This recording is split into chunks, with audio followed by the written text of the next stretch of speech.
Mais uma vez, queremos dar as boas-vindas a todos os que participam da nossa aula virtual. Sejam muito bem-vindos em nome de Jesus. Nesta semana, iniciando uma nova semana, nesse mês de agosto, nós queremos convidar você a estar antenado, participando da nossa escola, a Escola Bíblica Virtual. Hoje o nosso tema são as profecias messiânicas, entendendo o cumprimento de todas as profecias que já aconteceram, podemos olhar com esperança para tudo aquilo que está previsto a acontecer no livro de Apocalipse e nos demais livros que compõem a literatura apocalíptica. Vamos então orar e pedir a graça do Senhor para esse novo encontro. Queremos louvar ao Senhor por mais um dia e um novo momento que o Senhor nos deu. Hoje pedimos a bênção do Senhor para todos os alunos reunidos e para que este conteúdo seja de grande relevância, traga esperança e alento a todos os corações. Nós oramos e entregamos esse propósito em tuas mãos, em nome de Jesus. Amém. Que bom que você está fazendo parte da nossa escola. Quando nós pensamos sobre a oportunidade de estarmos juntos, falando sobre as doutrinas bíblicas, é uma oportunidade sem igual. Deus abençoe você no estudo das Escrituras. Como disse o nosso tema de hoje, profecias messiânicas. Quando nós falamos sobre isso, é claro que nós estamos falando de profecias que já se cumpriram.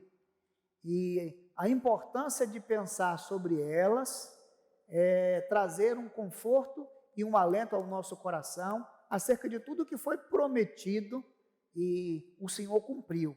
Então eu queria que você atentasse bem para isso que eu estou declarando aí.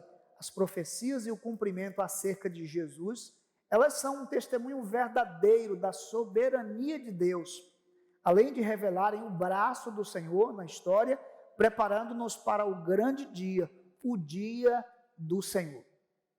O texto de Números, capítulo 23, 19, vai colocar em evidência esta declaração profética a respeito de tudo que já se cumpriu.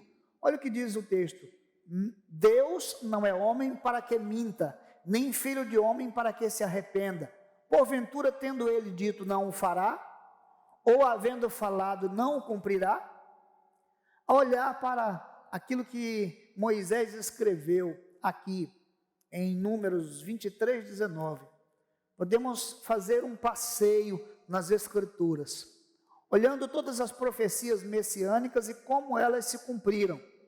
E isso deve trazer conforto ao nosso coração acerca de tudo o que ainda se cumprirá. O Senhor há de manter a sua palavra e isso fortalece o nosso coração e a nossa esperança. Quero então convidar você para darmos uma olhada em cada profecia que já se cumpriu nas Escrituras. Por isso, anote na sua Bíblia, anote no seu caderno, e acompanhe tudo aquilo que já foi dito e já se cumpriu. Nós, quando entramos para olhar nesse cenário, todas as profecias messiânicas, começamos aqui, pelo descendente da mulher. Essa é a primeira profecia messiânica que encontramos nas Escrituras. E ela está em Gênesis 3,15, que diz: E porém inimizade entre ti e a mulher, e entre a tua semente e a sua semente. Esta te ferirá a cabeça e tu lhe ferirás o calcanhar. Muito tempo depois, 2000 anos atrás, nós podemos olhar para o texto de Gálatas, no capítulo de número 4, 4 e 5, uma declaração do cumprimento dessa profecia messiânica. Gálatas 4 diz assim: Mas vindo a plenitude dos tempos, Deus enviou seu Filho, nascido de mulher, nascido sobre a lei, para remir os que estavam debaixo da lei, a fim de recebermos a adoção de filhos. Uma das primeiras profecias que encontramos nas Escrituras, ela se cumpriu, conforme disse Paulo escrevendo aos Gálatas. Esta é a esperança que acompanha então todas as profecias messiânicas. Quando nós seguimos em todas as Escrituras, encontramos a profecia de que Jesus seria o descendente de Abraão, o descendente de Isaac, de Jacó, o descendente de Judá, o herdeiro de Davi. e todas essas profecias também são apresentadas na própria Escritura como profecias que se cumpriram. O descendente de Abraão, quando olhamos para Gênesis capítulo 18, os versos 17 e 18, assim diz a palavra de Deus: e disse o Senhor, ocultarei a Abraão o que faço, visto que Abraão certamente virá a ser uma grande e poderosa nação, e por meio dele serão benditas todas as nações da terra. Os estudiosos compreendem que quando a descendência de Abraão é anunciada, com o propósito de que nele todas as nações da terra sejam abençoadas, ali está a descendência de Cristo. E é claro, quando olhamos para Mateus, no capítulo 1, o livro que fala da genealogia de Cristo, nós encontramos Jesus, que é o rei dos judeus, o rei dos reis, o Messias prometido, ele está na descendência de Abraão. O livro começa dizendo assim, livro da genealogia de Jesus Cristo, filho de Davi, filho de Abraão. Um testemunho de que as profecias do Antigo Testamento, elas se cumprem em Jesus no Novo Testamento. Quando nós seguimos para a observação da descendência de Isaac, encontramos em Gênesis 17 e 19 a seguinte declaração: e Deus lhe respondeu, na verdade, Sara, tua mulher, te dará à luz um filho, e lhe chamarás Isaque. Com ele estabelecerei o meu pacto, como pacto perpétuo para a sua descendência depois dele. Ora, um pacto perpétuo para a descendência depois de Isaque. Nós estamos falando da pessoa de Jesus, que é prefigurado no Antigo Testamento como aquele que seria o descendente de Abraão. E é claro, em Mateus 1, no verso de número 2, a continuidade dessa genealogia diz que a Abraão nasceu Isaque, a Isaque nasceu Jacó, Jacó nasceram Judá e os seus irmãos, confirmando a descendência de Jesus. Acompanhe comigo, porque toda a descendência de Jesus está firmada nesta figura principal que é o descendente Abraão. O descendente de Jacó, então, em Números 24, 17, aqui nós começamos a olhar uma identificação mais característica da figura do Messias. O descendente de Jacó, diz o texto em Números 24, 17, eu o vejo, mas não no presente, eu o contemplo, mas não de perto. De Jacó procederá uma estrela, de Israel se levantará um cetro que ferirá os termos de Moabe e destruirá todos os filhos de orgulho. A profecia messiânica que apresenta o descendente de Abraão como uma estrela é uma referência à pessoa de Cristo. Portanto, podemos olhar para o Novo Testamento, em Lucas, no capítulo 3, 34, Judá de Jacó, Jacó de Isaque, Isaque de Abraão e Abraão de Terá de Naó. Esta é uma confirmação na genealogia de Jesus, descrita por Lucas, de que Jesus é o descendente de Jacó. Então, como você observa até aqui, as profecias messiânicas que apontavam de uma forma ou de outra para a pessoa de Jesus, elas vão se cumprindo ao longo da história. Isso traz uma esperança a respeito das profecias bíblicas. Se seguirmos com essa mesma procura nas Escrituras, vamos olhar para o descendente de Judá. Gênesis 49, 10, o cetro não se arredará de Judá, nem o bastão de autoridade dentre seus pés, até que venha aquele a quem pertence, e a ele obedecerão os povos. Mais uma referência ao Cristo que haveria de vir da descendência de Judá.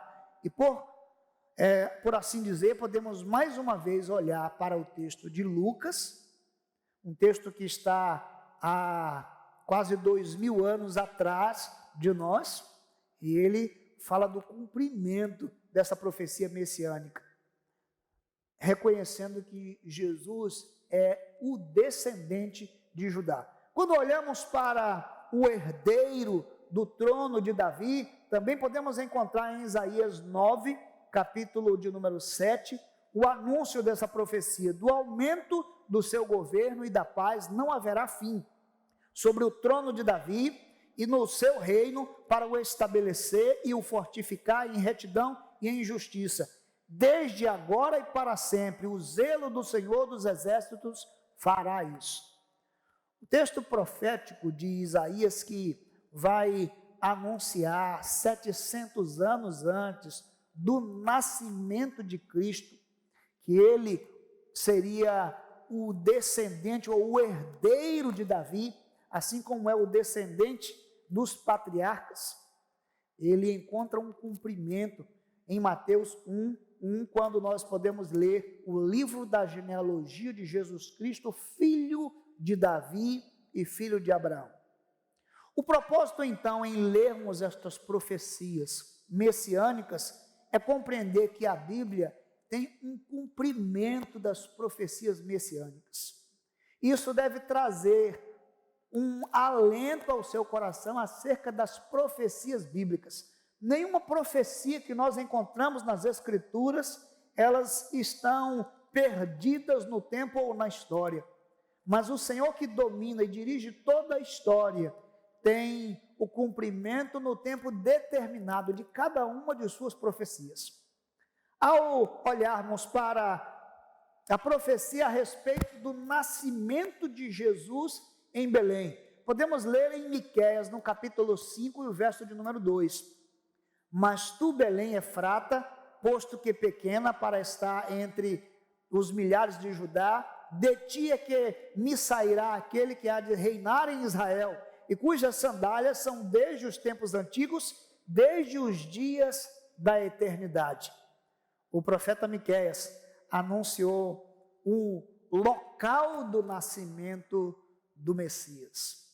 Esta é uma profecia messiânica que se cumpriu em Mateus, no capítulo 2, o verso de número 1.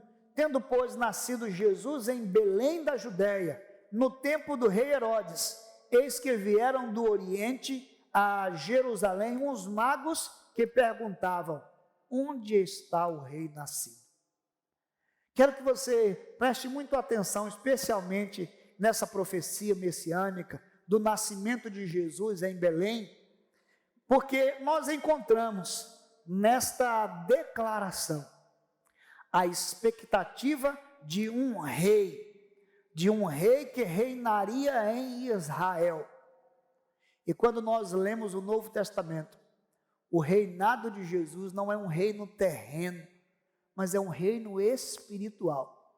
O que significa que quando nós lemos as Escrituras e olhamos para as profecias acerca do fim dos tempos, nós podemos ter alguma dificuldade com a exatidão, mas não devemos ter dúvida quanto ao cumprimento das profecias. É o que nós podemos observar ao ler as profecias messiânicas e entender que houve um cumprimento de todas elas. Se seguirmos adiante, nós podemos perceber profecias que falam do período do nascimento de Jesus como um período de turbulência. Daniel 9, 25, assim diz a palavra de Deus: sabe e entende, desde a saída da ordem para restaurar e para edificar Jerusalém, até o ungido, o príncipe. Haverá 7 semanas e 72 semanas, com praças e tranqueiras, se reedificará, mas em tempos angustiosos. Os autores entendem que essa profecia de Daniel, ela marca o momento do nascimento de Jesus, com tensões e dificuldades políticas que estão fazendo parte do contexto da época do seu nascimento. É o que nós podemos perceber exatamente no texto de Lucas, no capítulo 2, os versos 1 e 2. naqueles dias saiu um decreto da parte de César Augusto para que todo o mundo fosse recenseado. Este primeiro recenseamento foi feito quando Quirino era governador da Síria. Esse recenseamento trouxe grande mobilização, vários conflitos políticos que marcavam a Palestina daquele período do nascimento de Jesus. Isso já estava antecipado na declaração de Daniel. Se seguirmos com a declaração e as informações das profecias messiânicas, podemos encontrar o nascimento de uma virgem. Ou seja, foi profetizado em Isaías, no capítulo 7, o verso 14, que ele nasceria de uma virgem. Portanto, o Senhor mesmo vos dará um sinal. Eis que uma virgem conceberá e dará à luz um filho, e será o seu nome Emanuel. Ora, ao olharmos para Mateus capítulo 1, verso 18, o nascimento de Jesus Cristo foi assim: estando Maria, sua mãe, desposada com José, antes de se ajuntarem, ela se achou ter concebido do Espírito Santo. Mais uma vez eu quero reforçar isso que eu estou dizendo para você nessa aula. O que nós estamos acompanhando aqui são profecias messiânicas. A Bíblia está repleta de profecias messiânicas e nós não encontramos um desvio dessas profecias, nós não encontramos um descumprimento nem um descaso. O que nós encontramos é uma afirmação da soberania de Deus, do braço do Senhor na história e do cumprimento de todas as suas profecias.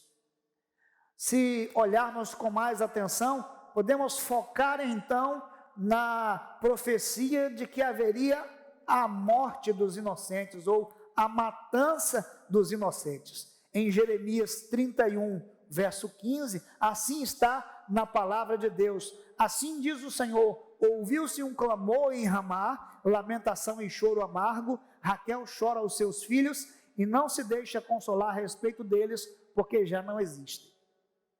É bem interessante que, especialmente em Jeremias 31:15, nós encontramos uma profecia que ela ocorre com uma riqueza de detalhes.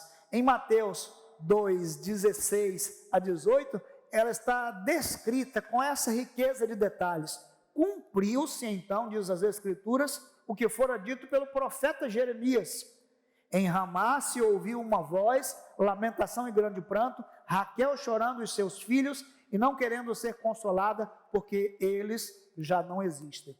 Nós estamos falando do período em que Jesus precisa ser guardado por seu pai, e ele é levado para o Egito, quando o rei Herodes buscava matar as crianças de até 2 anos de idade. Então perceba até aqui que as profecias messiânicas, elas confortam o nosso coração e elas nos dão grande esperança a respeito das profecias escatológicas. Por isso é tão importante olhar para esses textos que já se cumpriram e olhar para aqueles que se cumprirão, não com dúvida, mas com a esperança de que o Senhor, Ele dirige a história. Ao olharmos então para a profecia que fala sobre a fuga para o Egito, podemos ler em Oséias, no capítulo 11 e o verso 1, quando Israel era menino, eu o amei, e do Egito chamei o meu filho. O profeta Oséias faz uma apresentação de um momento difícil, identificando Jesus como aquele que é chamado do Egito, o lugar para onde no Novo Testamento José levou o seu filho. Encontramos em Mateus 2, 14 e 15, levantou-se, pois, tomou de noite o menino e sua mãe, e partiu para o Egito, e lá ficou até a morte de Herodes, para que se cumprisse o que fora dito da parte do Senhor, pelo profeta: do Egito chamei o meu filho. Até aqui, quando nós olhamos para as profecias messiânicas, cada uma delas, conquanto as pessoas tivessem alguma dificuldade de interpretação naquela época, nós que estamos agora à frente destas profecias, elas estão atrás de nós, podemos olhar que todas elas se cumpriram com uma perfeição e elas atestaram a fidelidade da palavra de Deus. Acompanhe comigo ainda, se nós olharmos para o ministério de Jesus, que foi profetizado a respeito do seu ministério na Galileia. Podemos encontrar em Isaías. Volto a dizer, Isaías está 700 anos antes de Cristo. E podemos dizer que está a 2.700 anos antes de nós. Então assim está escrito no capítulo 9, 1 e 2. Mas para a que estava aflita não haverá escuridão. Nos primeiros tempos, ele envelheceu a terra de Zebulon e a terra de Naftali. Mas nos últimos tempos fará glorioso o caminho do mar, além do Jordão, a Galiléia dos gentios. O povo que andava em trevas viu uma grande luz, e sobre os que habitavam na terra de profunda escuridão resplandeceu a luz. Se olharmos para o próprio registro que está em Mateus 4, de 12 a 16, está com uma exatidão. Ora, ouvindo Jesus que João fora entregue, retirou-se para a Galiléia, e deixando Nazaré, foi habitar em Cafarnaum, cidade marítima, nos confins de Zebulon e Naftali, para que se cumprisse o que fora dito pelo profeta Isaías: a terra de Zebulon e a terra de Naftali, a caminho do mar, além do Jordão, a Galiléia dos gentios. O povo que estava sentado em trevas viu uma grande luz. Sim, os que estavam sentados na região da sombra da morte, a estes a luz raiou. O que isso deve trazer ao meu e ao seu coração quando estudamos sobre profecias? É que se olharmos para a história no passado, as profecias messiânicas se cumpriram com primor e com exatidão, contemplando a grandeza e a soberania de Deus. Então não devemos olhar com desconfiança para as profecias escatológicas que estão à nossa frente. Se seguirmos para a declaração de que Jesus seria o profeta, que encontramos em Deuteronômio capítulo 18, 15, o Senhor teu Deus te suscitará do meio de ti, dentre os teus irmãos, um profeta semelhante a mim, a ele ouvirás. Podemos confirmar esse testemunho e essa profecia messiânica no Evangelho de João, capítulo 6, verso 14, que diz assim: vendo, pois, aqueles homens o sinal que Jesus operara, diziam: este é verdadeiramente o profeta que havia de vir ao mundo. Esse reconhecimento precisa ser um reconhecimento também dos nossos dias. O reconhecimento de que Jesus é o profeta esperado, o Salvador do mundo, o Messias. E por isso devemos ter muita atenção às profecias que encontramos no livro, na Bíblia, e podemos dizer especialmente na literatura apocalíptica. Vamos então seguir para a próxima profecia, a de que ele seria o sacerdote segundo a ordem de Melquisedeque, que está declarada no Salmo 110, o verso 4. Jurou o Senhor e não se arrependerá, tu és sacerdote para sempre, segundo a ordem de Melquisedeque.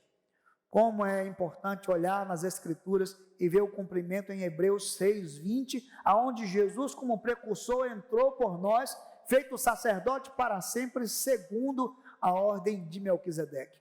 Não há contradição nas profecias bíblicas. O que muitas vezes houve foi uma ausência de um entendimento correto, um entendimento exato acerca de como seria, mas não há dúvida de que o Senhor cumpre a sua palavra. Vamos adiante, temos muito a considerar. A Bíblia anuncia que ele seria desprezado pelo seu povo, e é exatamente o que pode ser visto em Isaías 53, 3. Era desprezado e rejeitado dos homens, homem de dores e experimentado nos sofrimentos, e como um de que os homens escondiam o rosto, era desprezado e não fizemos dele caso algum. Isaías 53, 3. Quando olhamos para o cenário, então, em que Jesus vem ao mundo, ele não é recebido conforme deveria. É o que João descreveu no seu livro, no capítulo 1, 10 e 11. Ele estava no mundo e o mundo foi feito por intermédio dele, e o mundo não o conheceu. Veio para o que era seu, e os seus não o receberam. É tão importante observar como cada uma das profecias messiânicas, elas têm um cumprimento, e não há uma decepção sobre aquilo que foi dito no passado. Foi profetizado que ele seria cheio de sabedoria do Senhor. Então Isaías capítulo 11, 1 e 2 diz: então brotará um rebento do tronco de Jessé, e das suas raízes um renovo frutificará, e repousará sobre ele o Espírito do Senhor, o Espírito de sabedoria e de entendimento, o Espírito de conselho e de fortaleza, o Espírito de conhecimento e de temor do Senhor. No seu ministério, no crescimento de Jesus e no desenvolvimento do seu ministério, podemos encontrar no Novo Testamento o cumprimento dessas profecias. Em Lucas 2,52, que diz que crescia Jesus em sabedoria, em estatura e em graça diante de Deus e dos homens. E em João 7,46, porque diz assim: responderam os guardas, nunca homem algum falou assim como este homem. Nós podemos não compreender com exatidão o sentido de cada profecia que encontramos na Bíblia, mas o que observamos até aqui é que o Senhor sempre cumpre as suas promessas. Quero convidar você a olhar um pouco mais. Esta é uma declaração muito interessante, a entrada triunfal em Jerusalém. O profeta Zacarias fez essa descrição ao dizer: alegra-te muito, ó filha de Sião, exulta, ó filha de Jerusalém, eis que vem de ti o teu rei, ele é justo e traz a salvação, ele é humilde e vem montado sobre um jumentinho filho de jumento. Quanto tempo antes Zacarias profetizou que o rei, que o Messias, ele entraria em Jerusalém montado num jumentinho. Ora, em João, no capítulo 12, os versos 14 a 15, nós encontramos o cumprimento dessa profecia. E achou Jesus um jumentinho e montou nele, conforme está escrito: não temas, ó filha de Sião, eis que vem teu rei montado sobre o filho de uma jumenta. É muito interessante porque Jesus, antes de entrar em Jerusalém, manda seus discípulos irem à entrada da cidade, e Jesus diz: vocês vão encontrar um jumentinho, e quando vocês forem pegar esse jumentinho, o dono vai aparecer, vai perguntar o que é que vocês estão fazendo, e vocês vão dizer que precisam desse jumentinho para Jesus entrar em Jerusalém. É exatamente assim que acontece. Essa é uma profecia messiânica, e o seu cumprimento se deu na entrada triunfal de Jesus em Jerusalém. Por que eu trago esse recorte, então, na nossa aula de escatologia? Para que você não olhe para as profecias escatológicas com dúvida no seu coração a respeito da soberania de Deus. Mas acompanhe um pouco mais comigo, quando nós podemos olhar, então, a respeito da traição de Jesus, que ele seria traído por um amigo. O Salmo de número 41, verso 9, já antecipava essa realidade ao dizer: até o meu próprio amigo íntimo, em quem eu tanto confiava, e que comia do meu pão, levantou contra mim o seu calcanhar. Em Marcos capítulo 14, verso 10, diz: então Judas Iscariotes, um dos 12, foi ter com os principais sacerdotes para lhes entregar Jesus. Mais do que isso, quando nós olhamos para as moedas que Judas recebeu, elas também já estavam sinalizadas lá no Antigo Testamento, vendido por 30 moedas de prata, em Zacarias capítulo 11, versos 12 e 13. E eu lhes disse: se parece bem aos vossos olhos, dai-me o que me é devido, e se não, deixai-o. Pesaram, pois, por meu salário, 30 moedas de prata. Ora, o Senhor disse-me: arroja isto ao oleiro, esse belo preço em que fui avaliado por eles. e tomei as 30 moedas de prata e as arrojei ao oleiro na casa do Senhor.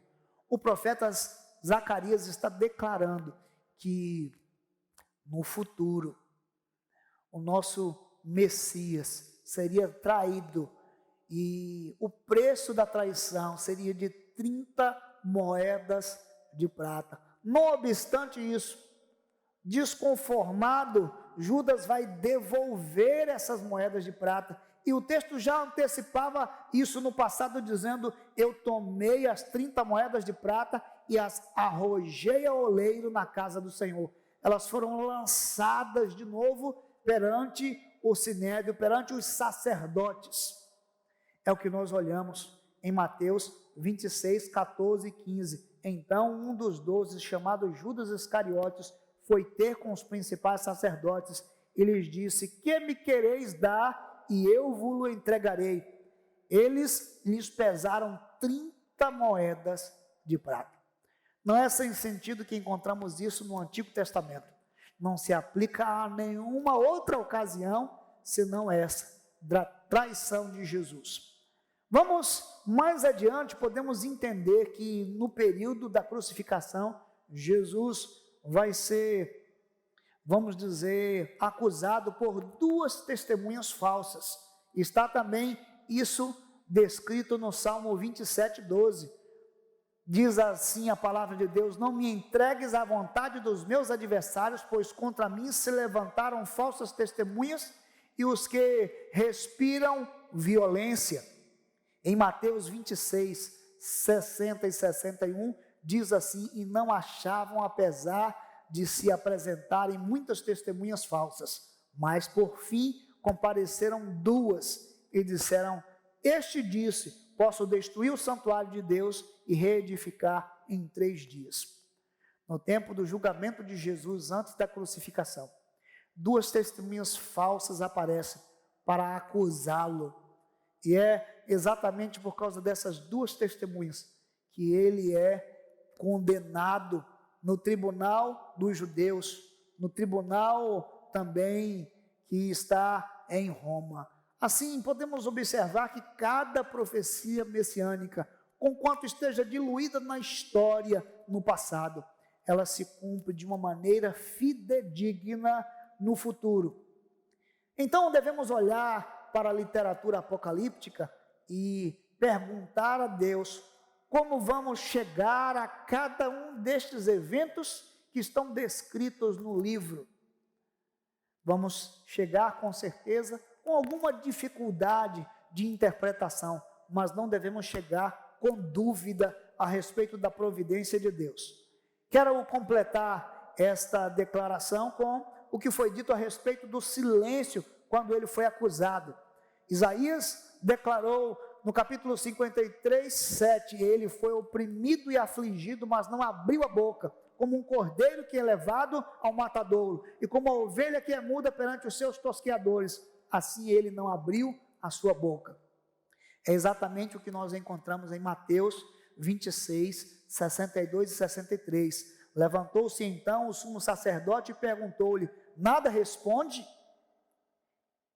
Que é que estes depõem contra ti? Jesus, porém, guardava silêncio. E o sumo sacerdote disse-lhe: conjuro-te pelo Deus vivo, que nos diga se tu és o Cristo, o Filho de Deus. E diz a Bíblia que Jesus permanecia em silêncio, tal como foi apresentado pelo profeta Isaías.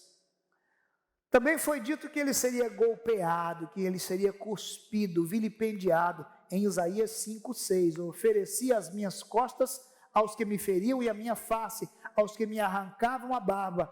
Não escondi o meu rosto dos que me afrontavam e me cuspiam. E podemos perceber o cumprimento dessa profecia em Marcos capítulo 16, 65. E alguns começaram a cuspir nele e a cobrir-lhe o rosto e a dar-lhe socos e a dizer-lhe: profetiza. E os guardas receberam-no a bofetadas. Assim, olhando, nós podemos perceber, sim, com clareza o cumprimento das profecias. O fato de que ele levou as nossas dores, sobre si também foi profetizado em Isaías 53. Verdadeiramente ele tomou sobre si as nossas dores, diz as Escrituras, as nossas dores, as nossas enfermidades, e carregou com as nossas dores. E nós o reputávamos por aflito, ferido de Deus e oprimido, mas ele foi ferido por causa das nossas transgressões. Não tenha dúvida disso. Quando nós olhamos para o Evangelho de Mateus, diz que, caída a tarde, trouxeram-lhe muitos endemoniados, e ele com a sua palavra expulsou os espíritos e curou todos os enfermos, para que se cumprisse o que fora dito pelo profeta Isaías. Ele tomou sobre si as nossas enfermidades e levou as nossas doenças. Assim, então, mais uma vez, nós seguimos com esta convicção de que o Senhor cumpre a sua palavra. Foi profetizado que ele seria crucificado entre malfeitores, conforme está em Isaías 53, 12, pelo que lhe darei o seu quinhão com os grandes, e com os poderosos repartirá ele o despojo, porquanto derramou a sua alma até a morte, e foi contado como os transgressores. Nós não temos dúvida de que isso se cumpriu em Mateus 27, 38, que diz: então foram crucificados com ele 2 salteadores, um à direita e outro à esquerda.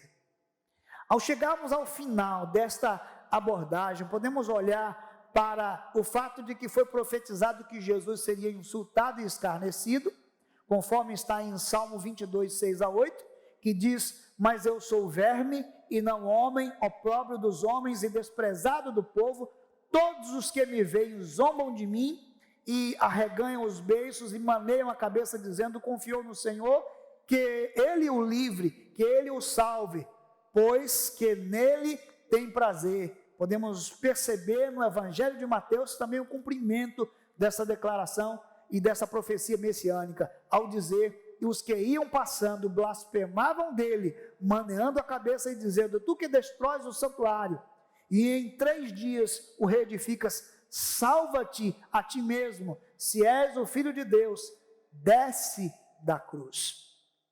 Eu quero concluir então, olhando para mais alguns elementos que nós encontramos aqui, como por exemplo o fato de que ele estava na cruz e foi profetizado que ele beberia, ou que lhe seria dado vinagre e fel. Salmo 69, 21, deram-lhe fel por mantimento, e na minha sede me deram a beber vinagre. João 19, 29, declara esse cumprimento ao dizer: estava ali um vaso cheio de vinagre, puseram, pois, numa cana de isopo uma esponja ensopada de vinagre e lhe chegaram à boca.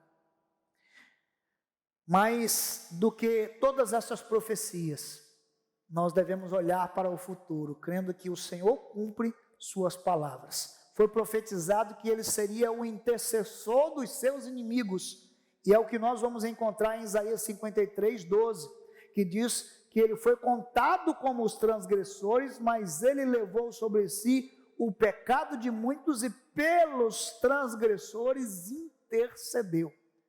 Não olhamos para a história e ficamos sem perceber esse elemento, muito pelo contrário. Em Lucas 23, 34, Jesus, porém, dizia: Pai, perdoa-lhes, porque não sabem o que fazem.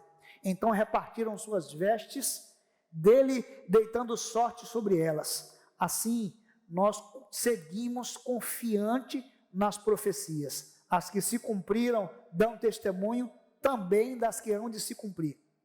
Foi profetizado que ele seria transpassado por uma lança. Zacarias 12, 10 diz: mas sobre a casa de Davi e sobre os habitantes de Jerusalém derramarei o espírito de graça e de súplica, e olharão para aquele a quem traspassaram, e o prantearão como quem pranteia por seu filho único, e chorarão amargamente por ele, como se chora pelo primogênito. Diante disso, sim, nós olhamos para o Novo Testamento, em João, capítulo 19, que diz: mas vindo a Jesus, quando estava ali crucificado, e vendo que já estava morto, não lhe quebraram as pernas. Contudo, um dos soldados lhe furou o lado com uma lança, e logo saiu sangue e água. Você percebe então até aqui que as profecias messiânicas, elas se cumpriram e nós não podemos olhar para o futuro, para as profecias escatológicas, como uma invenção da literatura bíblica? Ora, olhar então para todo esse aporte de profecias messiânicas, que mostram com exatidão o seu cumprimento, eu quero convidar você a olhar para o futuro e para as profecias escatológicas, com confiança na providência de Deus. Foi profetizado que seria lançado sorte sobre as vestes de Jesus. Salmo 22:18, repartem entre si as minhas vestes e sobre a minha túnica lançam sortes. Em Marcos 15:24 encontramos o cumprimento, quando ele é crucificado. As suas vestes foram repartidas e lançaram sorte sobre cada uma delas. Assim, nós seguimos. Os ossos que não seriam quebrados, também isso foi profetizado no Salmo 34, verso 20, ele lhes preserva todos os ossos, nem sequer um deles se quebra ou será quebrado.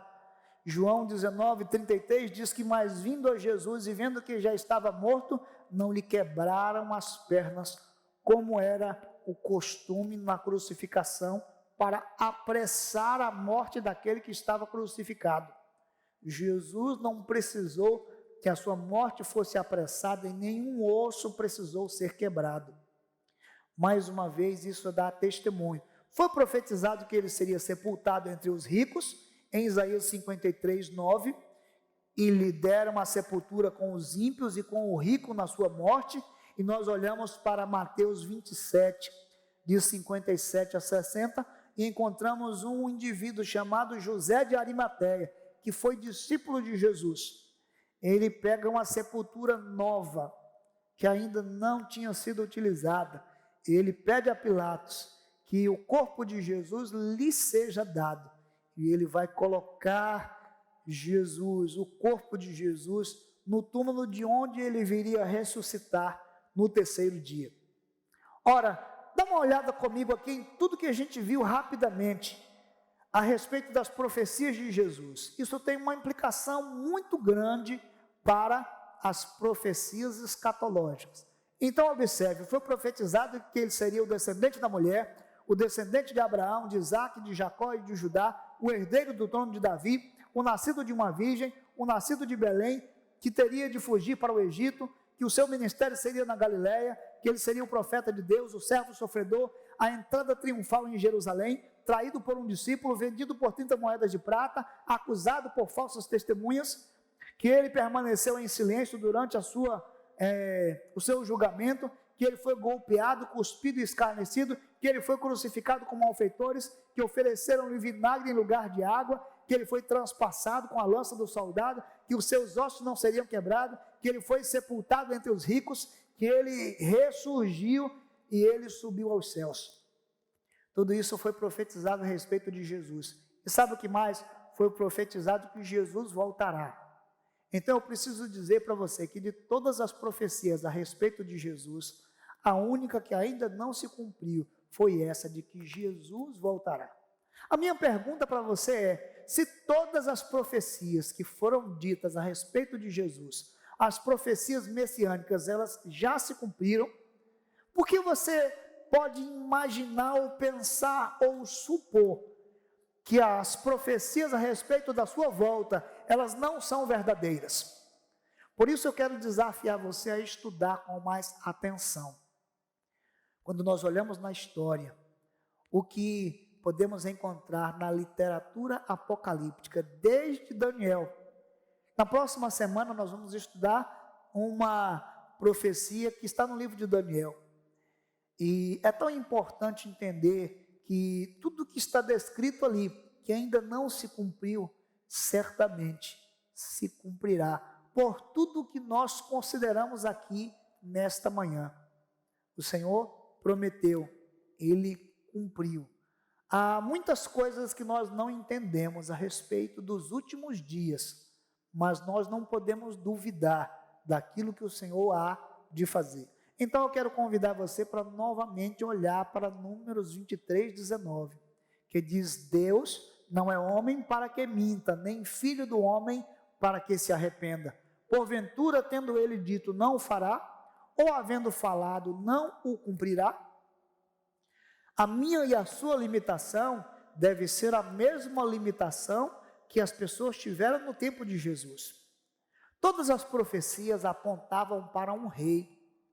E a interpretação de muitos naquela época era de um rei terreno. Jesus veio para um reino espiritual. Mesmo que a interpretação a respeito da vinda de Jesus tenha tido alguma dificuldade no entendimento e no imaginário das pessoas daquela época, a profecia não ficou sem cumprimento. Por isso, quando olhamos para o futuro, quando olhamos para a declaração da ressurreição, do arrebatamento, quando olhamos para o juízo final, nós não podemos olhar para esta realidade e imaginar que há um equívoco nessa mensagem. Assim como as profecias messiânicas trazem um alento e conforto ao nosso coração, de que o Senhor domina na história, que Ele é soberano, nós podemos olhar para o futuro e esperar nas profecias escatológicas a volta gloriosa de Jesus. O meu convite então para você é para acompanhar as próximas aulas. Nas próximas aulas nós vamos então interpretar textos bíblicos escatológicos. Eu quero convidar você a terminar nesta manhã com o texto de Apocalipse capítulo 1, verso 3, que declara: bem-aventurado aquele que lê, bem-aventurados os que ouvem as palavras desta profecia e guardam as coisas que nela estão escritas, porque o tempo está próximo. Deus abençoe a sua vida e até a nossa próxima aula.